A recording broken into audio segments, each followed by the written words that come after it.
Hi class, Dr. Searcy here with the video lecture for the Chapter 9 Odd Problems. So let's just begin by remembering that the title of the chapter is Introduction to the T Statistic. And you also want to recall that this T statistic is this new measure that we're using.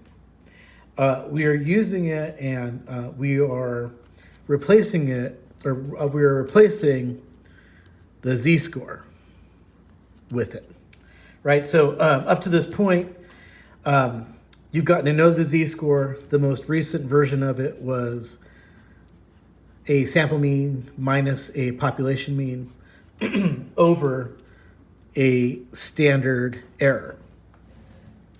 But you learned that in some situations, we don't have some information that we need to calculate z, and in those situations, we're going to calculate t instead. Okay, so let's go ahead and I guess one other thing that I want to make sure that you remember is why are we calculating these statistics? Remember that the point is that we are calculating them to see if some treatment that we've administered to some participants has been effective or not, right? So we use the z-score to figure that out. And I'll just remind you how we do that inside of this lecture as well. So let's go ahead and begin answering the questions. First one is, under what circumstances is a t-statistic used instead of a z-score for a hypothesis test? Right, so let's just remember what these terms mean. First, I want to remind you of what a hypothesis test is. That's that thing that we were talking about where you were looking to see if some treatment has been effective or not, and this is that four-step process where you do that. I've also talked about the z-score in here, right? So I was just talking about it here. And here we're seeing, when would you use a t instead of a z? Well, in answering that question, first let's remember that you will use a z-score when a standard deviation is known, right? So remember, this is a crucial part of the z equation. Remember that the way that you get standard error is by taking standard deviation and dividing it over the square root of n. Okay, so when you know what a population standard deviation is, you can use the z-score because you can use it to figure out what your standard error is. However, as we said in this chapter, there are going to be situations where you don't know what your population standard deviation is. In those situations, you will use a t-statistic, right? So you'll use a t-statistic when your population standard deviation is not known. The reason why you're going to use the t-statistic is because it uses s squared in place of your unknown population standard deviation. One thing that you want to remember with this is s squared is a measure of variance. There is the population version of variance, and that was lowercase sigma squared. So the sample version of variance is lowercase s squared, right? So that's sample data. And so what we're saying is we can use the t-statistic here because we don't have some specific information about the population, but because we've collected a sample, we do have information about our sample. So we're going to use that in our on our way to figuring out some type of standard deviation in the denominator of our equation. Okay, so with that, let's go ahead and move on to the next question, number 3. Here the question is asking to find the estimated standard error for the sample mean for each of the following samples. Right, so we've got these 3 problems here. For each problem, they have given us 2 bits of information. They've told us what the sum of squares is, in our study, and they've also told us what our sample size was. Well, let's try and remember what a estimated standard error is. First, let's remember that it's this term that we just learned in this chapter, and the symbol for it is lowercase s with a sample mean subscript. How do we find this value? Well, we find the square root of sample variance divided by sum n, right? So this is where we're saying that sample variance is important information that we can use to calculate t. Okay, so one thing that you're seeing here, though, is that this question 3 is asking us to calculate the estimated standard error, but the information that we would need is sample variance and sample size. Of that information, the only information that we were really given was the sample size. So what are we going to do, right? We were given the sum of squares. Well, there's our key. That's how we figure out how we can get our estimated standard error. What we can do is we can begin by figuring out what our sample variance is. Because remember, the formula for this is a fraction or a division problem where you take the sum of squares and you divide it by your degrees of freedom, right? And that's how you get sample variance. From there, we can use it to figure out our estimated standard error. So let's go and do that for each problem. The first one is, first I'm calculating sample variance. My formula for it is sum of squares over degrees of freedom. So it's going to be that 1152 over 9 minus 1, which gives me 8. That reduces to 144. So like I was saying, I'm going to take that 144, I'm going to put it in the numerator of my division problem for estimated standard error, and I am getting a standard error of 4.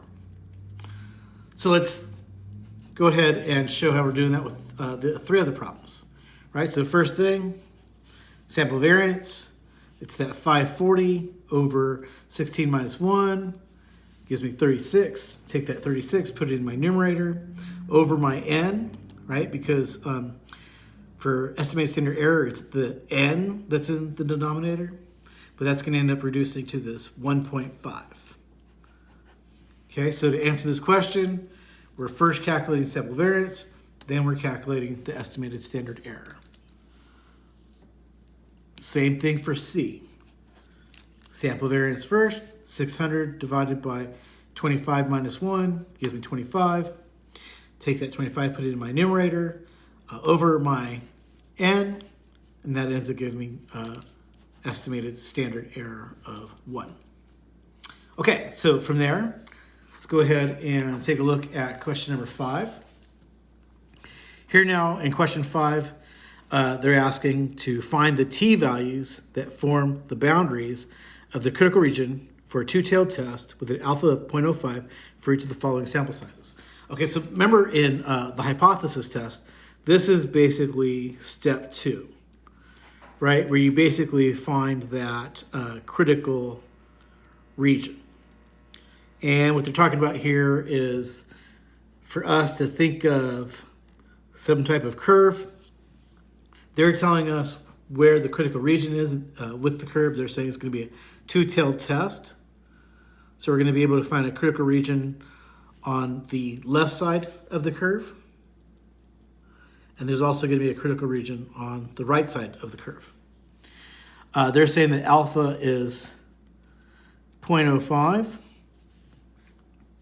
And so with that, we can go ahead and find out what our critical region is. Here, though, for t, we'll say for t, there's some information that you need to know. First off, you need to know that we're going to go to a new table. I think I talked about this in the textbook lecture. We're going to go to a table on textbook page 651, and we are going to look up two things for the critical region. First thing that we're going to look up is the two-tail 0.05 column.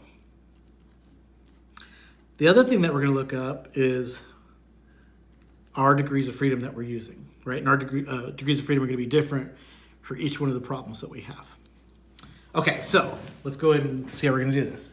First, I'm going to page 651, and I said, first thing I'm going to do is look up where the column is that has the two-tail 0.05 information. Remember that as we look at the table, we're looking at the top rows first, and here we're seeing that there are two rows stacked on top of each other. One that is showing percents for if we are doing a one-tail analysis. The other row is for percents we're doing a two-tail analysis. Our present analysis is a two-tail 0.05, so that's going to be this column here, two-tail 0.05 right here. But in order to find the specific critical value that we're after, we're going to have to figure out each problem's degrees of freedom. Right, so the first one is n equals 4. That means that we have degrees of freedom of 3. So we're going to find that the first answer is 3.182. For answer number B, the n is 15, so it's going to be degrees of freedom of 14. And that's going to give us this 2.145. Then the third answer is for n of 24. That gives us a degrees of freedom of 23, which is then going to give us a degrees of freedom or a critical value of 2.069. Okay, so I've gone and written those down for each answer, right? So we started off by just noting the two-tail at alpha 0.05 part. That tells us what column we're going to look for. And then we're just going to know our degrees of freedom for each n, and that's going to tell us which row to look in, right? So for this, we're going to look at the degrees of freedom row 3. That's where we got that 3.182. For this one, it was the degrees of freedom of 14, so we got that 2.145. For this one, the degrees of freedom was 23, so we got that 2.069. One thing that you may want to notice here is I'm writing in these plus and minus signs. What that means is that that t value is present at both ends of our curve, right? So you got a negative 3.182, say for instance there, and then a positive 3.182 on the other side. Okay, so that's how we complete our step 2, how we find the critical region when we are conducting a t-test. We need to look for these 2 bits of information. Let's say 3 bits of information. Your t-distribution table on page 651. You need to know how many tails are in your study and what percent or alpha level you're using, right? But you find that column. And then you also need to know what your degrees of freedom are. Okay, so moving on to now problem number 7. I gotta move this camera up, don't I? Let's say now we have this question that reads this. The following sample of n equals 4 scores was obtained from a population with unknown parameters, but here are their scores. Okay, with unknown parameters, I'm hearing them saying they don't really know what the population mean is on that, right? Parameters, remember, refer to population information. Okay, but what they're saying here is compute the sample mean.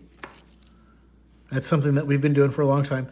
And the standard deviation, right? This is like chapter 3 stuff, chapter 4 stuff. Note that these are descriptive values, right? That's the earlier stats we were doing, this descriptive statistics. So let's look at how I answered question A first. To get my sample mean, I took all the data and stacked it up the way that we had been doing in the past so that I could figure out what our mean was. From there, I went ahead and found the sum of squares value. Remember, the way that I did that was using the computational formula. First, I figured out what the sum of x squared was. Then, remember, I also had to have sum of x squared in parentheses. That was 12 times 12. That's how I got this 144. But from there, I got a sum of squares of 12. That's going to lead me to be able to figure out what standard deviation is.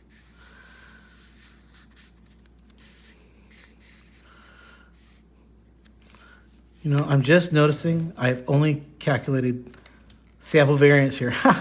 And they're asking for a sample standard deviation, right? So sample standard deviation, remember, is where it's just S equals the square root of your sum of squares over your n minus 1, or your degree of freedom. So in this case, it would be all of this, right? The 12 over 3, but under the square root, which would give me a 4, and that would give me a sample standard deviation of 2.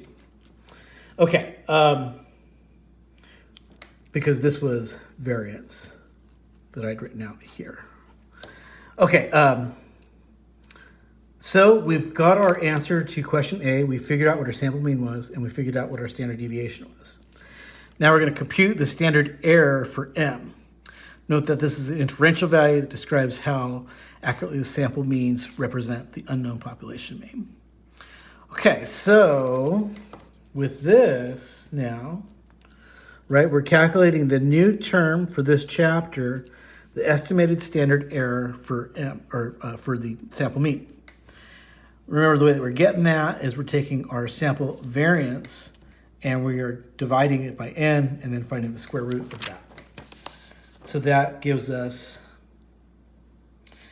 4, right, because that's our variance, over 4. The reason why I have 4 in the denominator is because that's our n. And so we end up with a estimated standard error of 1. Okay.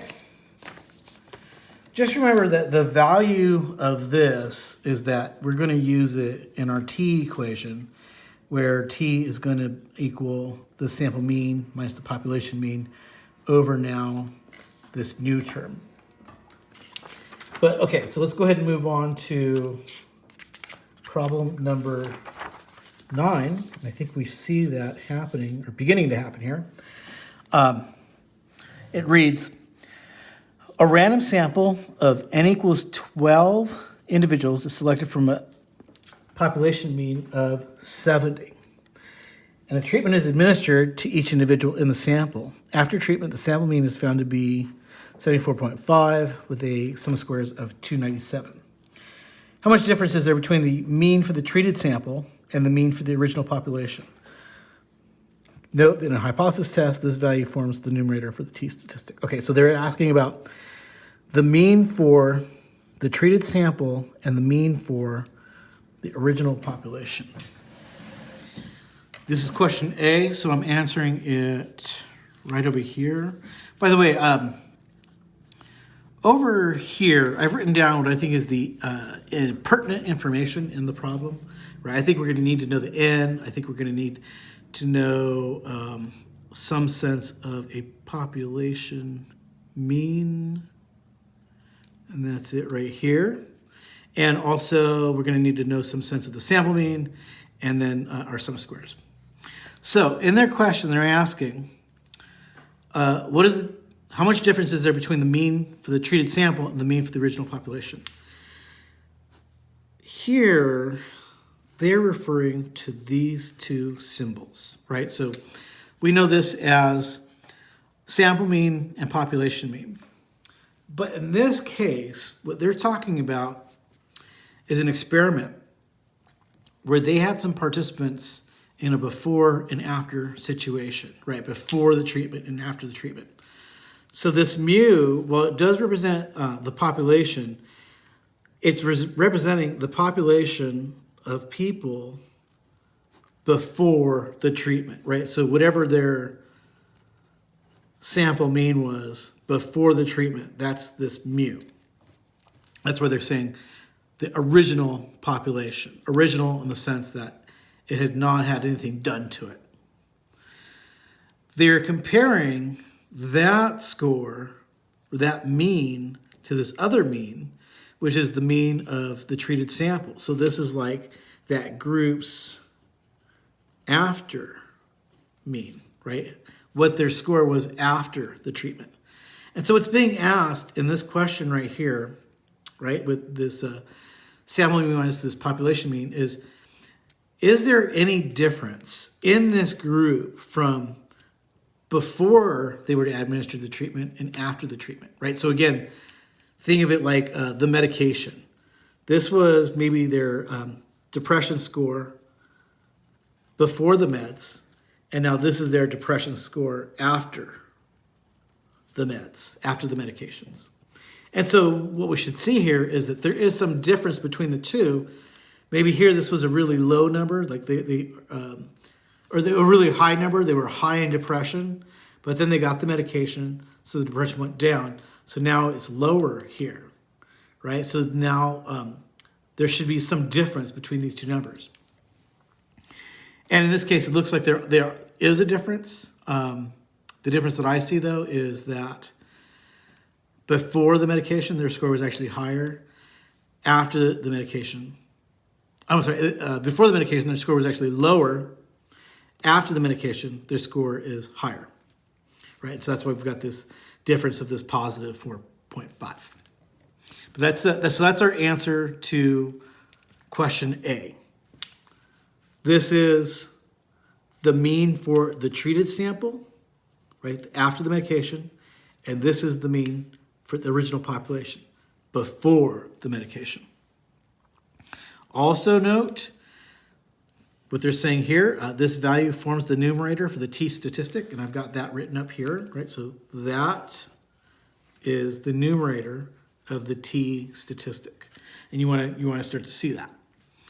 But now let's go ahead and move on to question B. It says, how much difference is expected just by chance between the sample mean and its population mean? That is, find the standard error for M. And then they have this note. In a hypothesis test, this value is the denominator of the statistic, right? So it's the denominator of the statistic. So let's go ahead and calculate it, or at least given the information that they've given us. Looks like what we had to do was, again, first calculate sample variance, because they gave us sum of squares information and they gave us information about N. So that ends up giving us a value of 27. But now we can use that 27 in our numerator of our standard error equation. And we end up with a 1.5. Okay, so what's interesting that we're seeing here is that as far as this problem is concerned so far, we have this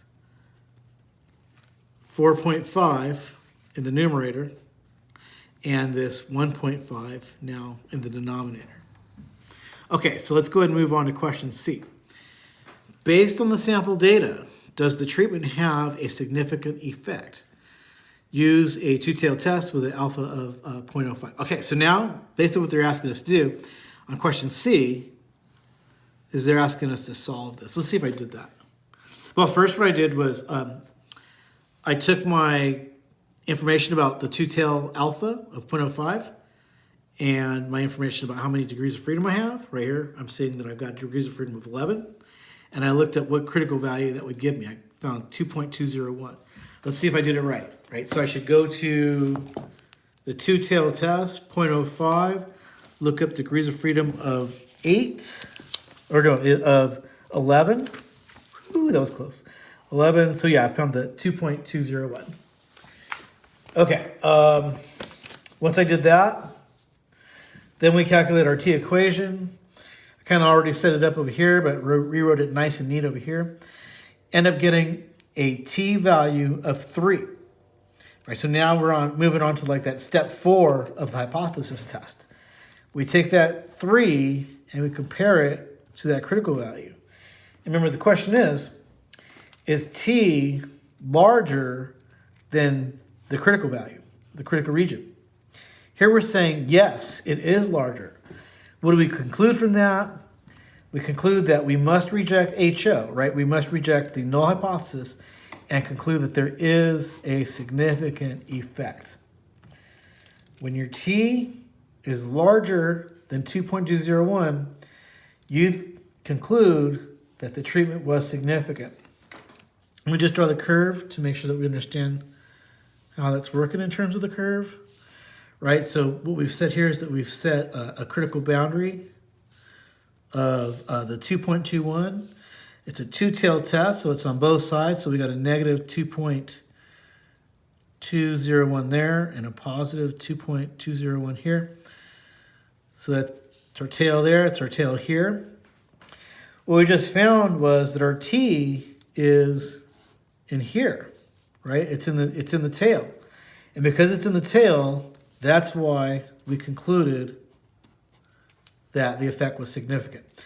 What told us that it's in the tail? Well, the fact that our T of 3 was greater than this 2.201. Okay, so let's go ahead and move on to now problem number 11.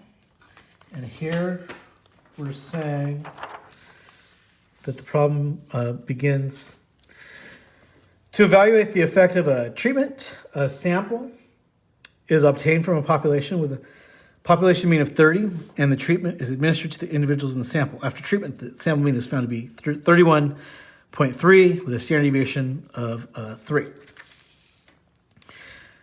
Let me see if okay, so I've written down this information so far. What I've written down is we got that population mean of 30, that sample mean of 31.3, and that population standard deviation of 3. So let's go ahead and move to question A. It says, if the sample consists of n equals 16 individuals, so now we just got n, are the data sufficient to conclude that the treatment has a significant effect using a two-tailed test with alpha of 0.05? Okay, so let's see what I did here. Oh, so for question A, even before I did any math, I went ahead and I found my critical region, right? So I won't go back to the table, but I used my two tails, 0.05, my degrees of freedom of 15, right, n minus 1. And so I ended up getting this critical value of 2.131, right? So now the T that I calculate has to be larger than this in order for the treatment to be effective. So they're asking, are the data sufficient to conclude that the treatment has a significant effect? What do I need to do? I need to get that T equation figured out. But I don't quite have everything ready yet. I need to, I guess I do have it started, right? I've got T equals x bar minus mu over that standard error. So I do have my sample mean and I do have my population mean, but I don't have my standard error yet. So let's think about what I need to get the standard error. I need the square root of sample variance over n.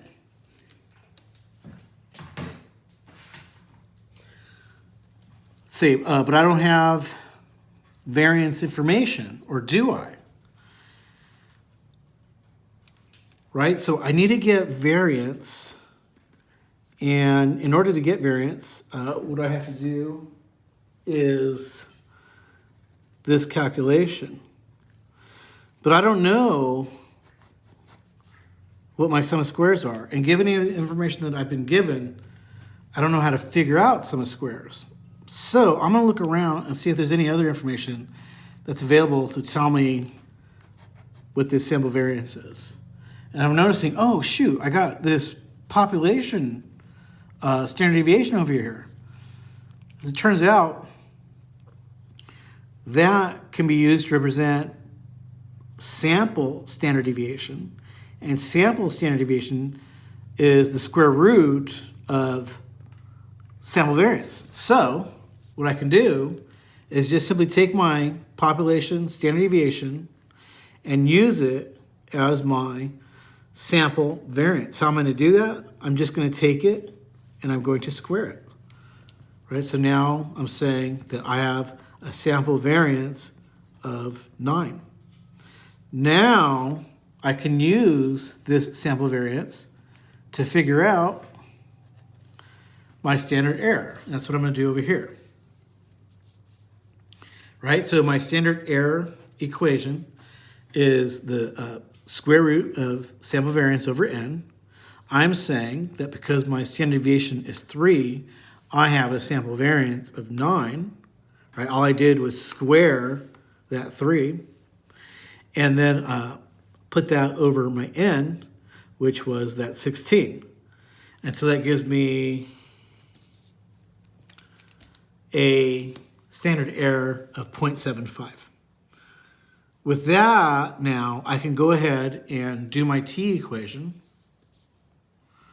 Right? So my t equation is that 31.3 minus that 30 over this 0.75 gives me a t value of 1.73. Now, at this point, I'm ready to make my decision, right? I'm comparing my t to my critical value. I'm seeing that this t is less than my critical region, so I have to conclude that I must accept HO, I must accept the null hypothesis and say that there is no significant effect. Why no significant effect?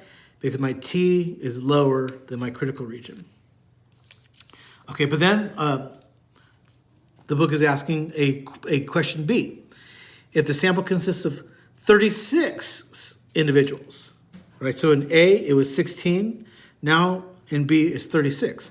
Are the data sufficient to conclude that the treatment has a significant effect using the same test?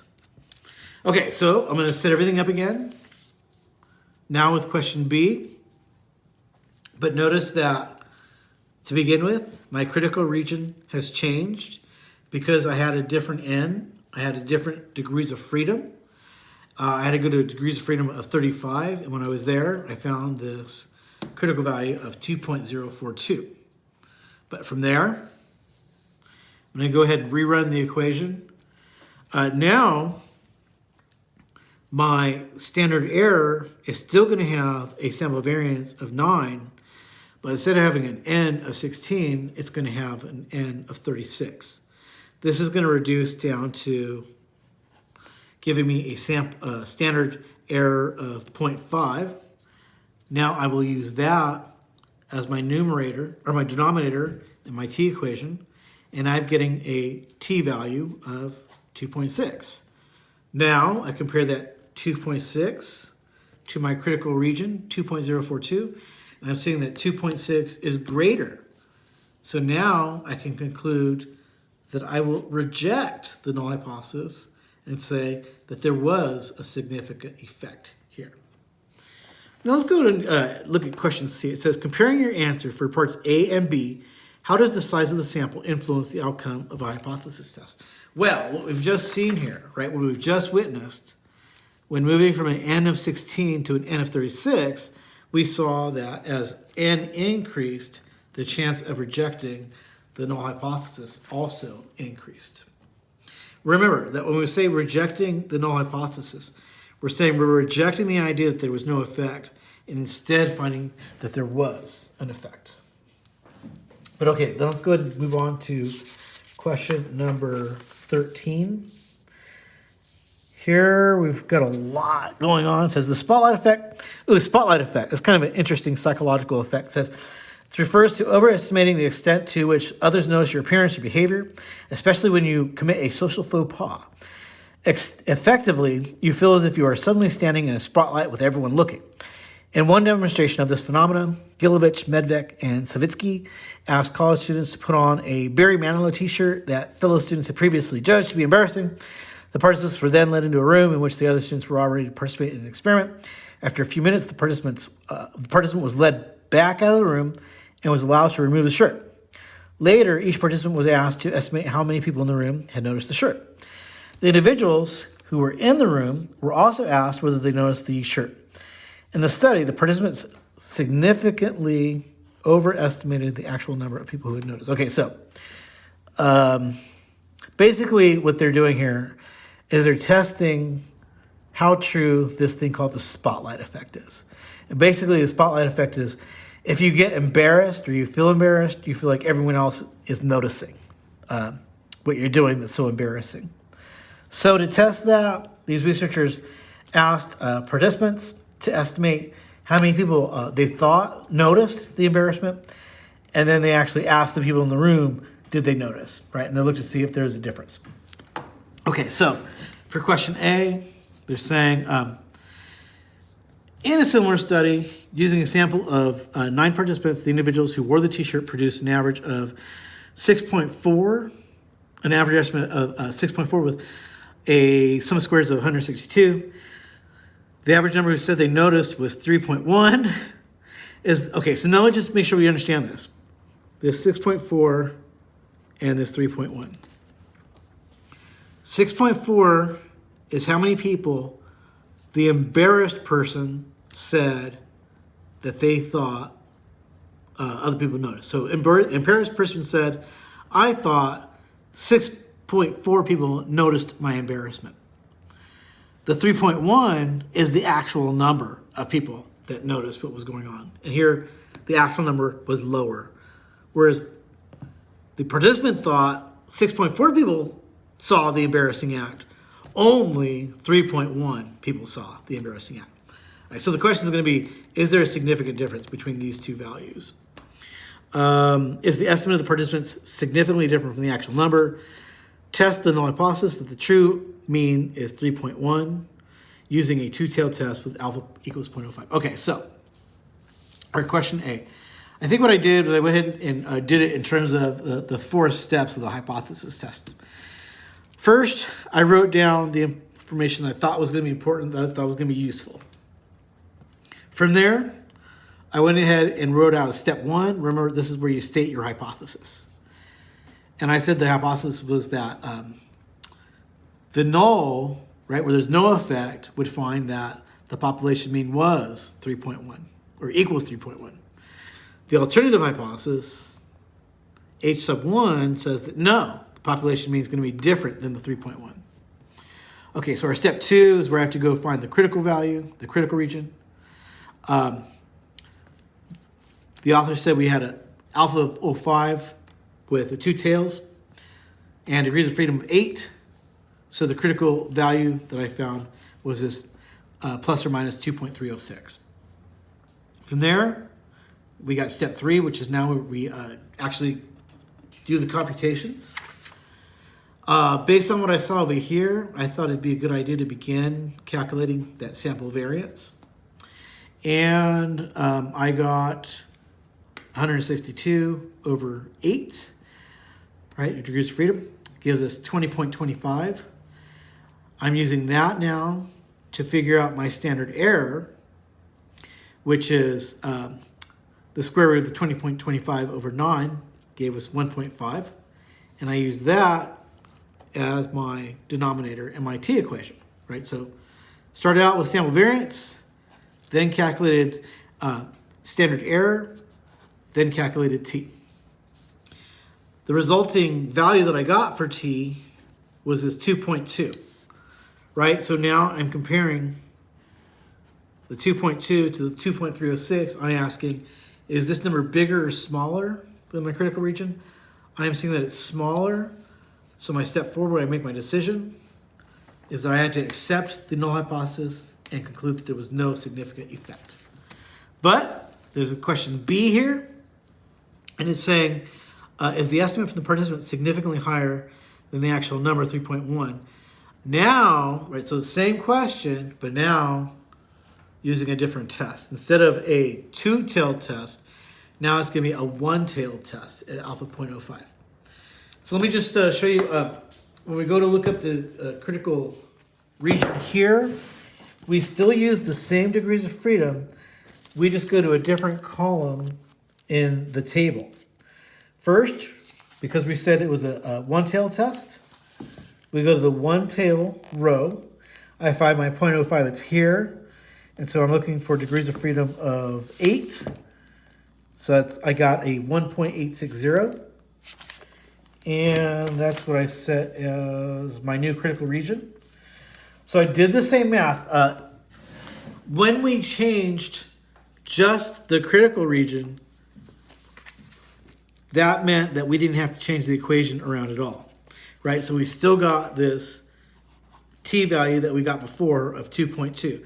But now I'm comparing that 2.2 to that 1.860. I'm saying, oh, now it's bigger. So now when I'm using a one-tailed test at alpha 0.05, I can say that I am now rejecting HO because it looks like there was a significant effect. Okay, so let's go ahead and move on to question number 15. Here we're saying standardized measures seem to indicate that the average level of anxiety has increased gradually over the past 50 years. In the 1950s, the average score on the Child Manifest Anxiety Scale was this population mean of 15.1. A sample of 16 participants today's children produces a mean of 23.3 with a sum of scores of 240. Based on the sample, has there been a significant change in the average level of anxiety since the 1950s? Use a two-tailed test with an alpha of 0.01. Okay, so just wrote the information down to begin with. Remember what they're saying here is that before the level of anxiety used to be 15.1, but now with this sample that they got of today's children, they found that the anxiety level has risen to 23.3. And so the question that they're asking here is this difference significant?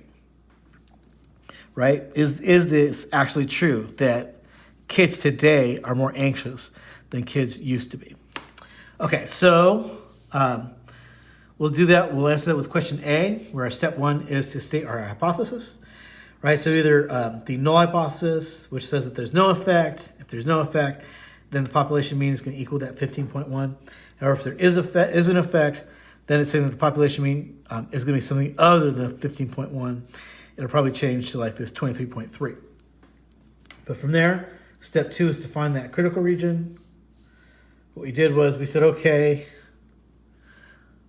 we are back to a two-tailed test, but where the critical percent is 0.01. And so because we had 16 participants, our degrees of freedom was 15. And so the critical region that I found was this 2.947.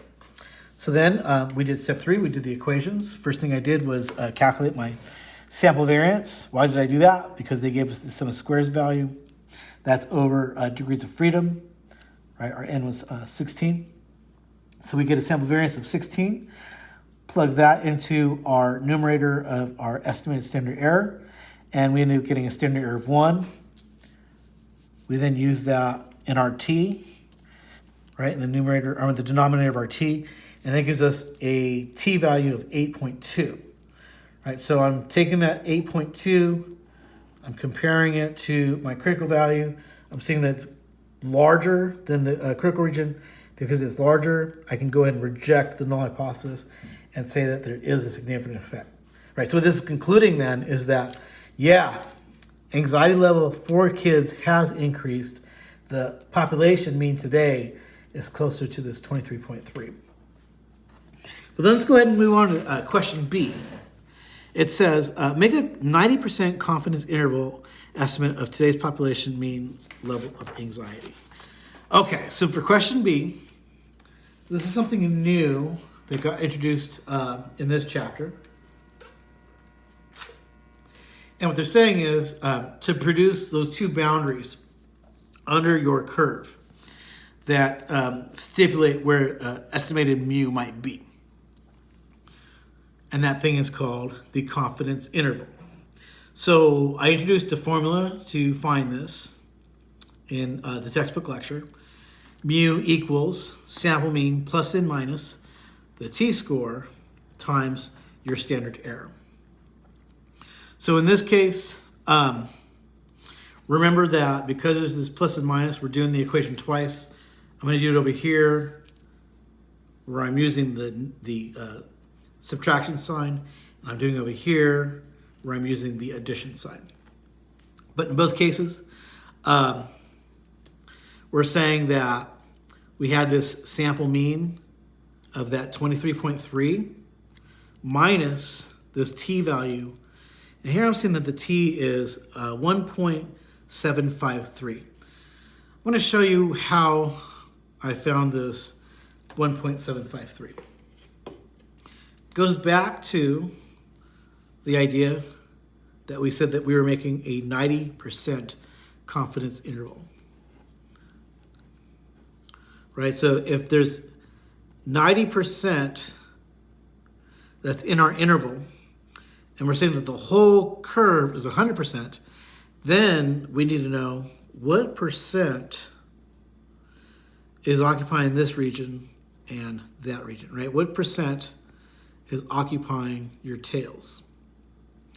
Well, if the blank part is 90% and the total is 100%, then we're saying the tails are occupied by 10%.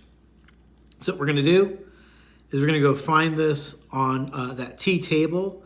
But the way that we're going to look for it is we're going to move our decimal points over 2 places so that when we go to the T table, we're going to look for 0.10.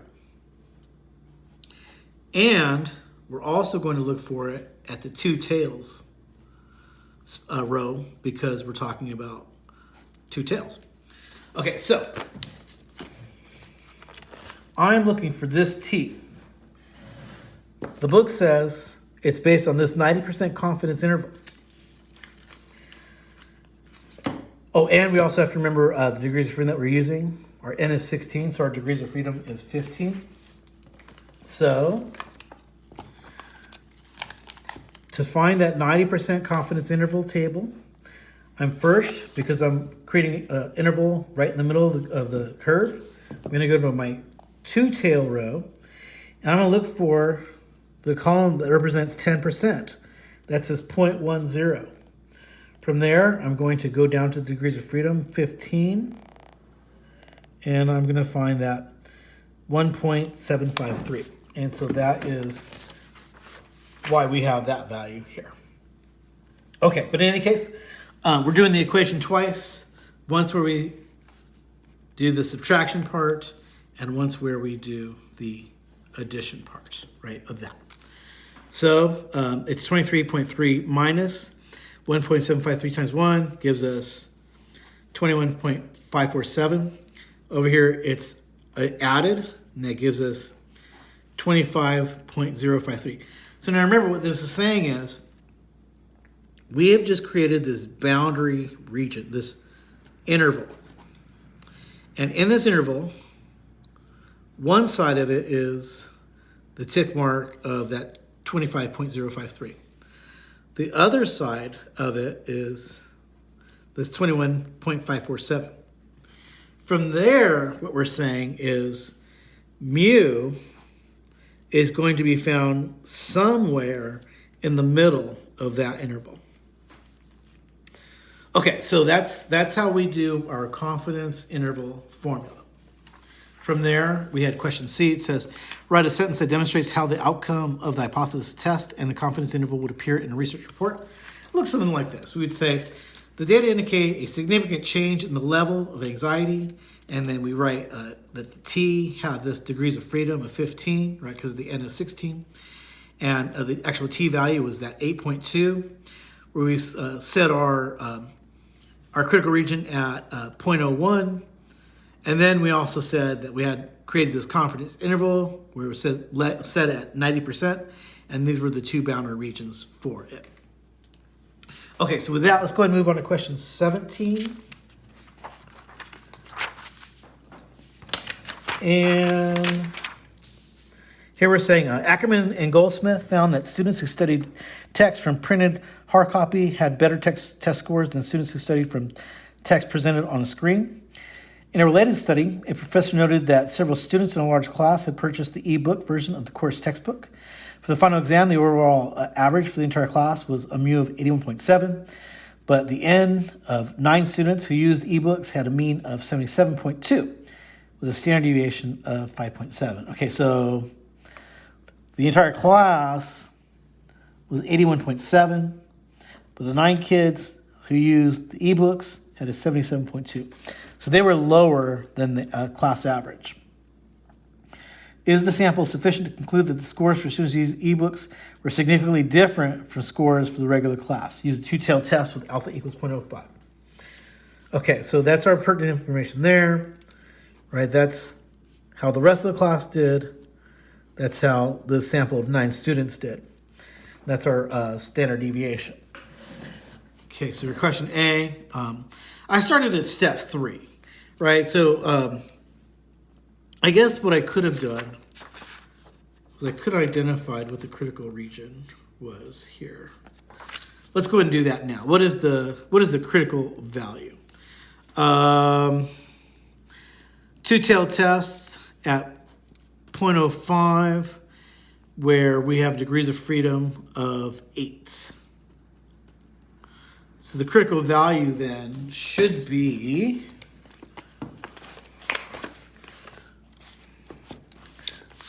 two-tailed 0.05, two-tailed 0.05, degrees of freedom of 8.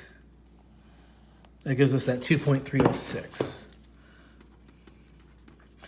Okay, so that's like our step 2 right there. We've set our critical boundary. First thing that we're going to do in step 3 is, we're going to go and just calculate standard error. Why can I calculate standard error? Because I have a sense of what my sample variance is, right? All I've got to do is square my sample standard deviation. And that's what I'm doing right here. That's over n, so it becomes 32.49 over 9, and that reduces to 1.9. So now I'm going to use that 1.9 in the denominator of my t equation. It's the 77.2 minus 81.7 over 1.9. Gives me negative 4.5 over 1.9 and a t-value of 2.37. Oh my gosh. Look at these two numbers. Okay, so my t is getting compared to my critical region. And look at how close they are. 2.3. But then we got a 7 versus a 0 here. So this is barely bigger, but it's bigger. And so I can conclude that there was significance. Did I not write that down? Oh, looks like I'm going to write it down later. Okay, so let's look at question B real quick. Construct the 90% confidence interval to estimate the mean standard score. Right, so we're doing this thing again.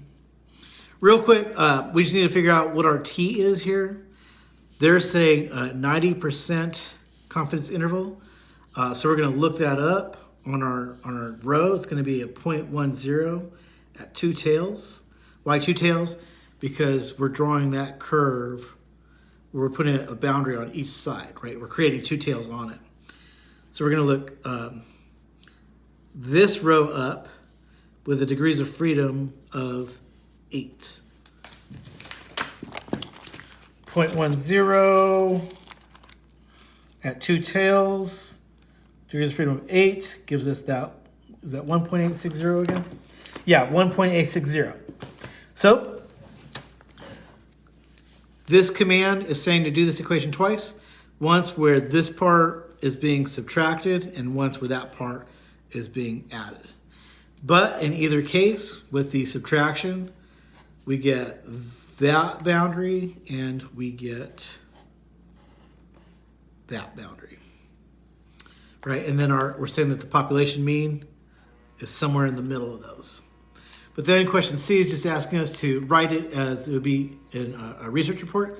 So we say exam scores were significantly different, right? Why were they significantly different? Because at 2.37 was just barely bigger than 2.306. So exam scores were significantly different from students using ebooks, where we had that t value. Remember, that's our degrees of freedom. We said that is our probability level, and then we created this 90% confidence interval with that as our lower boundary and that as our upper boundary. Okay, so now let's go ahead and move on to question number 19. With this, we're saying a random sample is obtained from a population with a population mean of 45. After treatment is administered to the individuals in the sample mean is 49 with a standard deviation of 12. Assuming that the sample consists of 9 people or 9 scores, compute R squared and the estimated Cohen's D to measure the size of the treatment effect. Okay, so for question A, they're having us totally skip figuring out if there was significance or no significance, right? We're totally skipping that 4-step hypothesis testing procedure. And we're skipping right over to these measures of effect size. One being R squared and the other one being Cohen's D, right? So those were 2 measures of effect size that we talked about at the end of the Chapter 9 textbook video lecture. Let's go ahead and see how we do those here.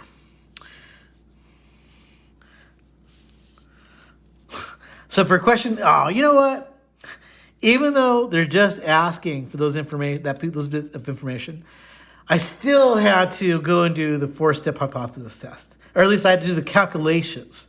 I had to do step 3 because it's those calculations that give me the values that I need in my R squared and my D. Right, so remember that your R squared formula was T squared over T squared plus degrees of freedom, right? So for this, I've got a 1 over a 1 plus 8. Where am I getting that 1? Well, that 1 was our T that we got over here. What's 1 times 1? 1.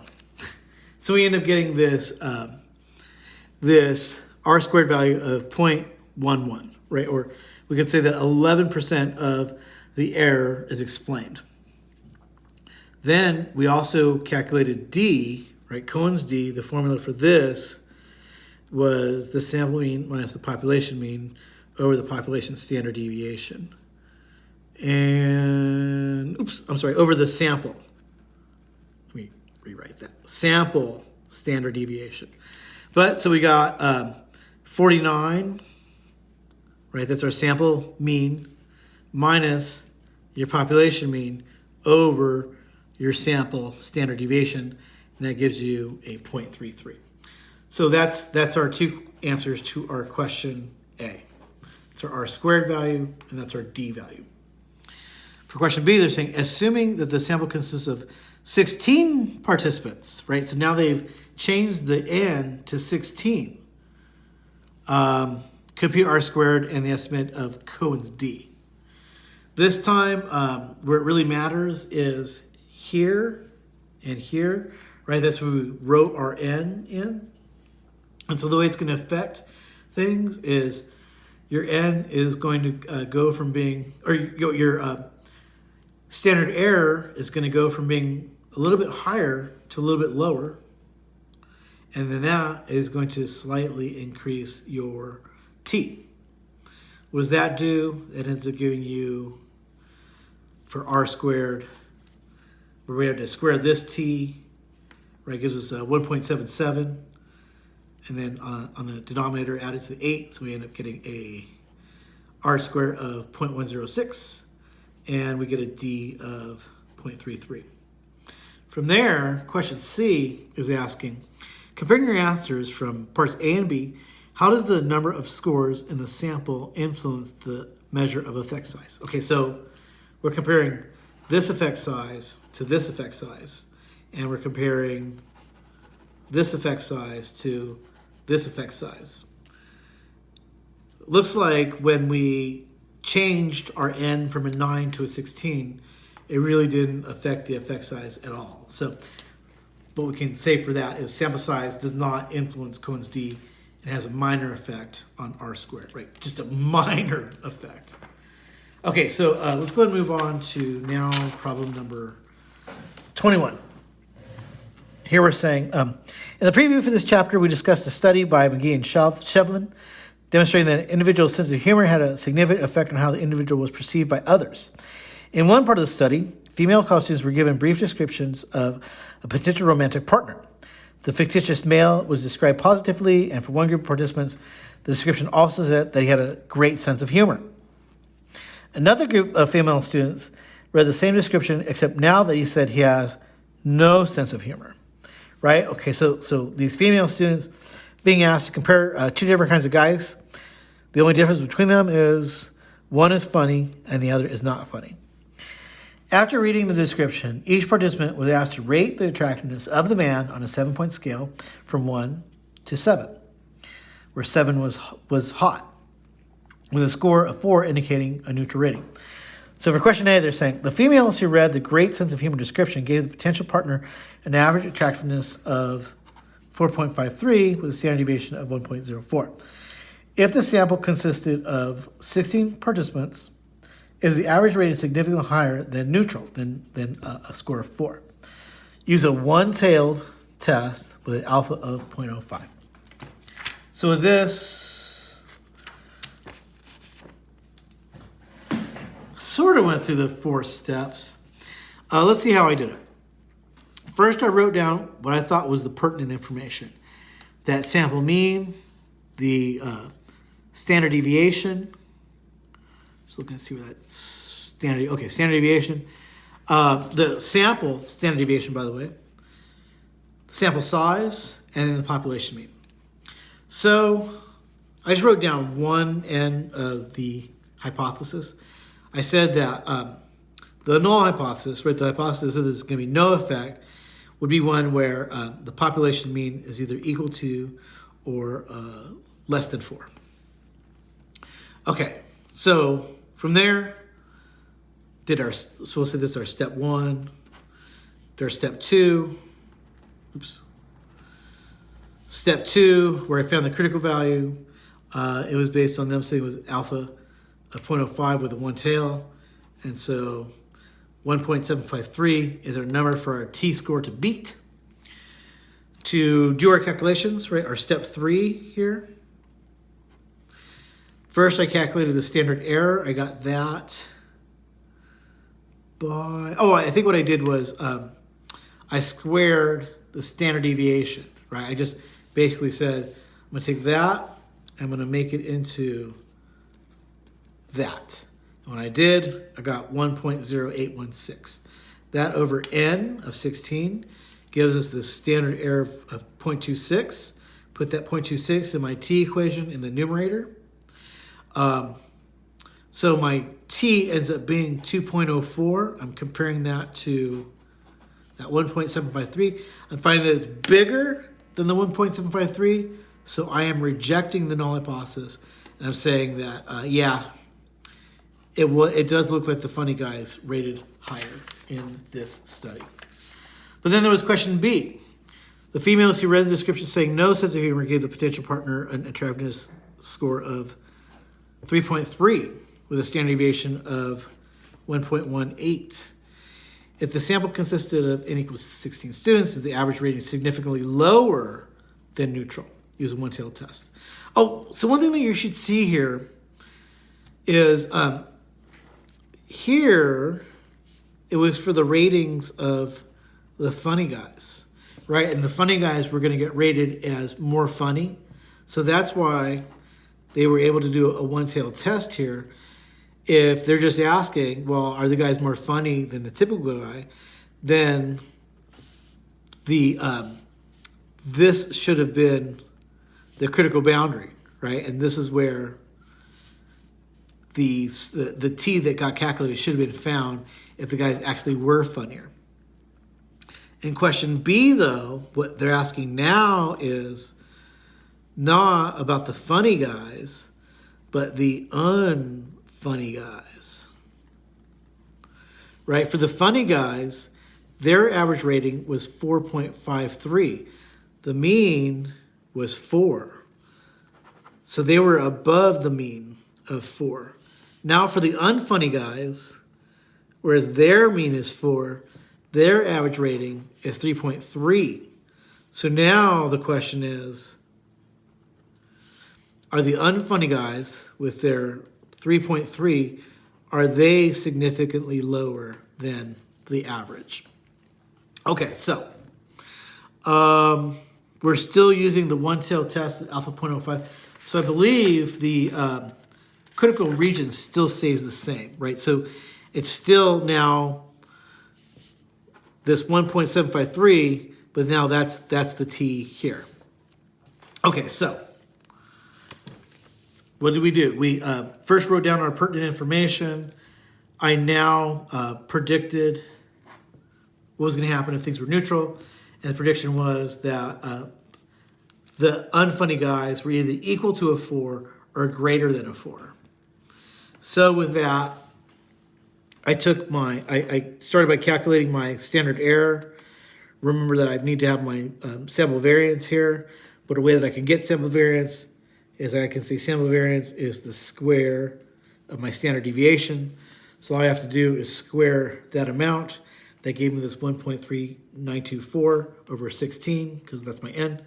And so I got a standard error of 0.295.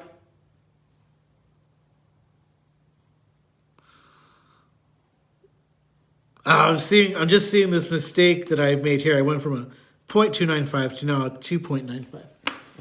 And I have no idea what just happened here. So let me redo this equation. Oh man, this is like the last equation, or the last problem here too. Okay, so I'm going to take the square root of 0.087. And that does give me a 0.295. Uh-oh. So let's see what I have. 0.7 divided by 0.295. Oh, woo-hoo-hoo. Okay, so I just wrote it down. I wrote it down wrong here. It is a 0.295, 0.295. So I do get this t-value with that 0.295 of negative 2.37. I'm comparing that to my critical value up here.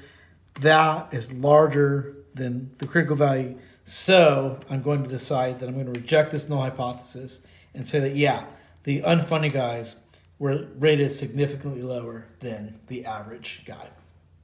Okay, you may notice that there is a problem 23 in the book, but I'm not doing it because we got all the way out to here and we're an hour and 7 minutes into this lecture. I'm thinking it's time to end.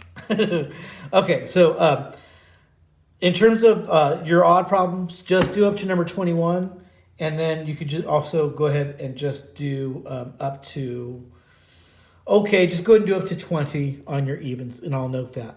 Okay, I'll see you in the next lecture.